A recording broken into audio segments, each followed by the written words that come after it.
Lorsqu'on aime une chose, on trouve toujours des solutions. Mais lorsqu'on ne l'aime pas vraiment, on se met à chercher des problèmes. Cette phrase, je l'ai réalisée en discutant avec mon fils Ismaël de 9 ans. Et elle résume à elle seule une bonne partie des comportements humains. Je vais te donner un exemple très simple. Un enfant qui va absolument jouer à Minecraft, comme c'était le cas avec mon fils, même si ce n'est pas le moment, il trouvera mille et une idées pour convaincre ses parents, contourner les règles et arriver à ses fins.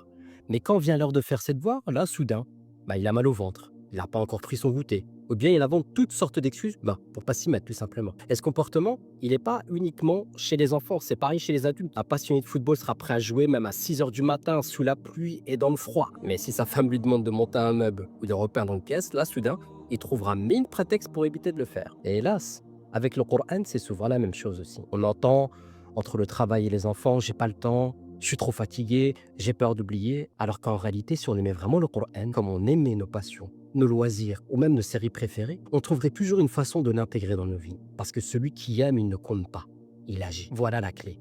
Changer notre regard, ne plus voir le Coran comme une charge ou une montagne infranchissable, mais comme un compagnon fidèle, une source de lumière et l'énergie qui nous élève à chaque instant de nos vies. Celui qui aime le Coran trouve du temps dans les trajets, trouve la motivation même après une longue journée, il trouve la constance même quand c'est difficile, parce que l'amour ouvre des portes que les excuses ferment. Car là où l'amour existe, l'effort se transforme en énergie. Et là où il n'existe pas, le moindre effort devient une montagne. Alors je sais que cette réflexion elle peut être difficile à entendre parce qu'au fond, elle nous pousse à nous poser une question essentielle.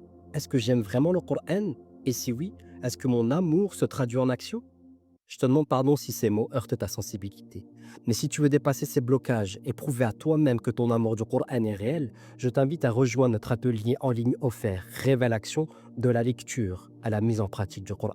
Le lien est dans la bio. L'atelier commence bientôt, Inch'Allah. Et crois-moi, c'est un événement que tu ne veux absolument pas manquer.